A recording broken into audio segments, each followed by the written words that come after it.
Excellencies, members, sponsors, supporters, and my dear friends.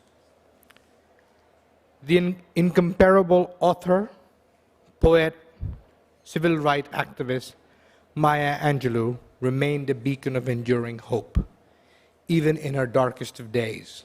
Her eloquent voice and practical truths as relevant today as the moment she first shared them. Angelou said, "During bad circumstances, which is human inheritance, you must decide not to be reduced. You have your humanity, and you must not allow anything to reduce that. We are obliged to know we are global citizens. Disasters remind us we are world citizens, whether we like it or not." It's really important to remember that while it is important to think about global issues, it is also important to address issues at home. It is important to worry about issues that are happening in Indonesia. It is important to remember that there is still a family at home. In the morning, during the speech of the Minister of Defense, he had poignantly mentioned that he needs to feed 5 million newborn Indonesians. This is a really important subject. But it is also important to remember that there is a hungry child at home. And for a mother and father, it is most important to feed that child. The issues that we talk about today, these are political issues. They are not only it, but they are issues that require collaboration between industry, between business, and policymakers.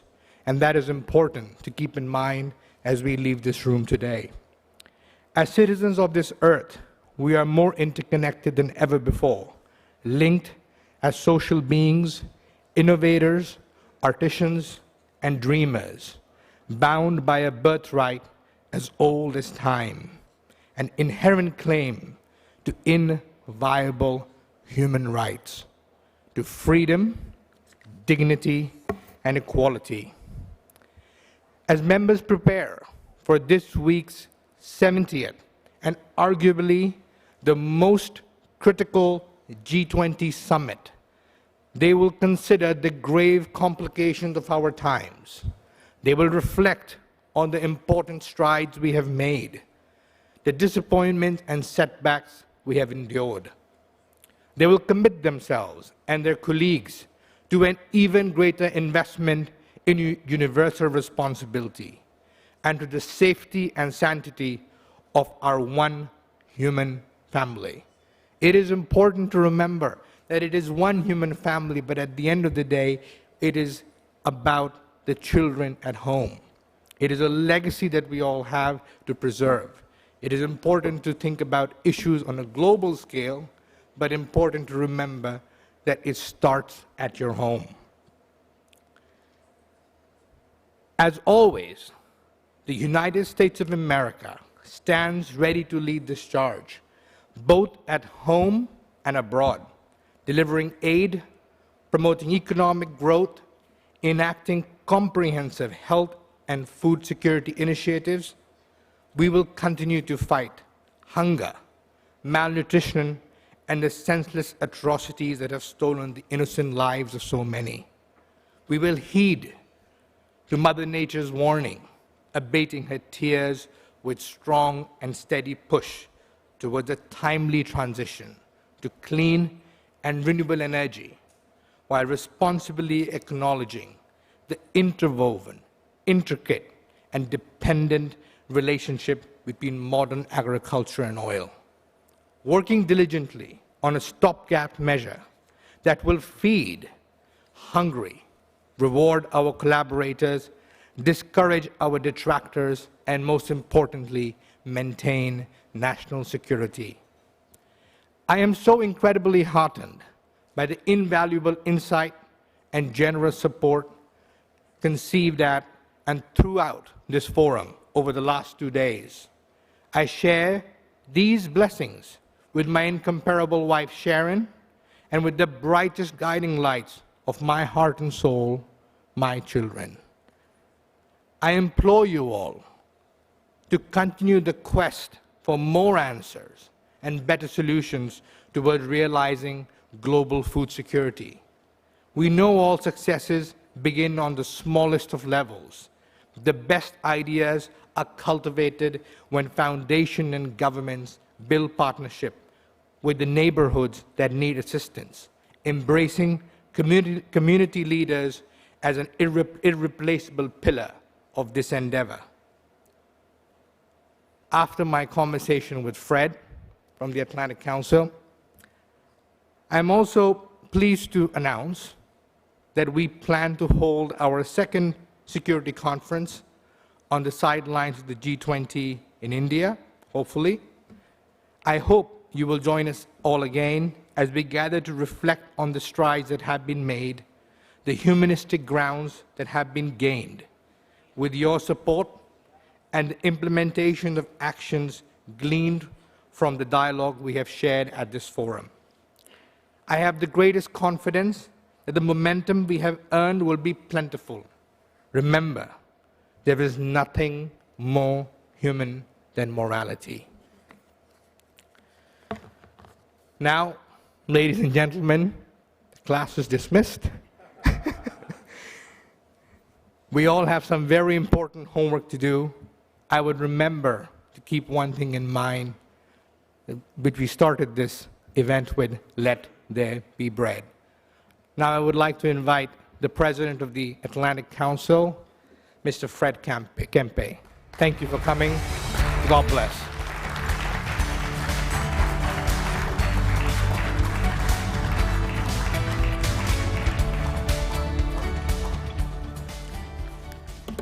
What a wonderful day, what a wonderful 2 days. And I have a few people to thank and a couple of things to say, but I will be brief. First of all, let me take this off. Aveta, I listen to you, I hear your voice in my ear even as I do that. So, Bakr Cresarelli, the CEO of Z-Tractor, talked about 2 loud wake-up calls, COVID and the war, that have made us pay attention to food security in a way that we hadn't. We do face the greatest food security crisis in modern history, says the World Food Program. My own view is we should never let a crisis go to waste, so we're at work here not letting that crisis go to waste. And then Max Peterson on the last panel talked about how with food security failure, as Max Peterson from AWS, great strategic partner of the Atlantic Council, talked about how when it comes to food security, failure is not an option. So thank you, Gaurav, for your powerful final remarks, and to Gaurav and Sharon so much for being not just co-hosts of this forum, but really giving it the vision, lending your friendship, and your generosity. So thank you so much, and please, everybody, thank you.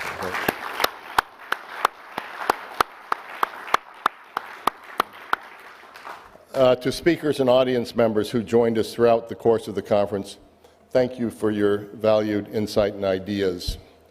I want to thank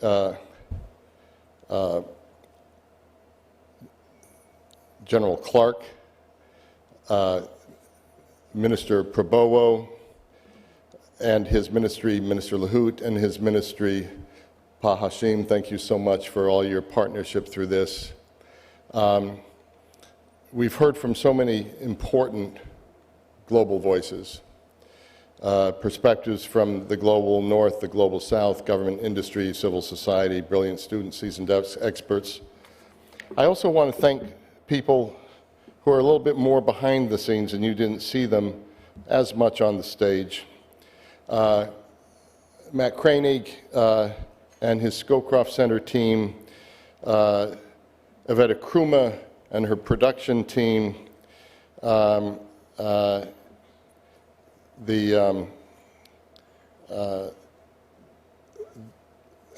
Vicente overseeing so much of, Vicente Garcia, one of the great brilliant leaders of the Atlantic Council, overseeing so much of the entire project, bringing it all together. our friends from Nouveau Productions, and you're going to see more from them tonight at the concert, from Edelman, from Viva Creative, other sponsors, EMP, Unity, Harvest Commodities, ABT Associates, Arsari Group, our media partners, CNN Indonesia, Compass TV. What's clear from me from the last 2 days is how many of us in this room and joining online stand united in our commitment to combating food insecurity and hunger and serving as catalysts for change of the G20 and beyond. But too often, the private sector, the public sector, people all over the world don't galvanize in this kind of setting, and I'm glad we were able to do that. As we've seen and heard, food security remains a complex and multi-sectoral political, economic, scientific, and security challenge. Peter Angelke, who with Jeff Semino was leading the intellectual work that was behind this conference, will distill what we've learned over the last 2 days, put it in recommendations to the G20 and beyond, and you'll be able to read that on our website tomorrow or the next day, Peter, pretty soon? We'll turn it around as quickly as we can. What we know and what we heard from Gaurav is that at its core, the food security crisis and issue is a humanitarian one. It's about that basic need for sustenance, food and water, and how they are met with dignity. We saw that powerful chart in the powerful keynote address of Minister Prabowo. And I'll just remember FWE, food, water, energy, and the interlinkages of the three. This is about building more sustainable food systems to better protect the planet we live on, the planet that nourishes us all. It's about taking care of one another across communities and countries while we still have the chance. And as I said this morning, this inaugural edition, and Gaurav and I are able to reach decisions relatively quickly, and so we are going to go ahead, and we're planning on going ahead in India next year. But this inaugural edition of the Atlantic Council Global Food Security Forum marks the beginning of what we hope will be the Atlantic Council's leadership in the global food security space alongside the Srivastava Foundation. And I look forward to continuing to convene similar forums along the G20 each year, starting from India next year. That would be our hope and our plan. I also look forward to engaging with our Indonesian partners and you all on our shared goals. This is our first major convening in Indonesia. It will not be our last. And we look forward to working with your country of 273 million people, the third largest democracy, fourth largest population, just an incredible country where the U.S. bilateral relationship will grow deeper and deeper. And as we heard from your minister this morning, this link right back to the days of your independence needs to be refreshed, deepened, and expanded. I do want to thank, again, the Indonesian Ministry of Defense and coordinating Ministry of Maritime Affairs and Investment once again for co-hosting this forum for us, to show up with that kind of partners on the margins as an official sideline event of the G20. What a wonderful way to enter this wonderful country. And finally, I want to remind you again to join us back here this evening.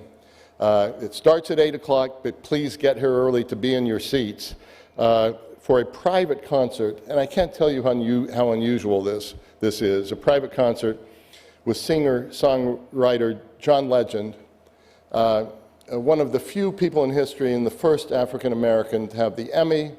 He's called an EGOT actor. That means he has the Emmy, he has the Grammy, he has a Golden Globe, he has an Oscar, and he has a Tony. How many artists have all of that? And you're going to be able to see him this evening. As well as Indonesian singer-songwriter Sandi Sondoro, and going around the property here and talking to people on the property, I'm not sure whether they're not more excited by him than they are by John Legend. And he has just a remarkable background in history, award-winning singer-songwriter. And then the U.S. Air Force Band of the Pacific will warm us up and take us home at the end of it. We'll close out the conference and recognize, and this is a really important thing for you to know, we'll be recognizing President Joko Widodo tonight and be handing him physically our Global Citizen Award. Now, we gave it to him. We presented it to him. It's the highest honor the Atlantic Council gives every year, September 19th in New York, but was accepted by the foreign minister as he was unable to be there. So the plan is to let him receive that award this evening. So thank you for joining us. See you tonight. See you in India. Bye.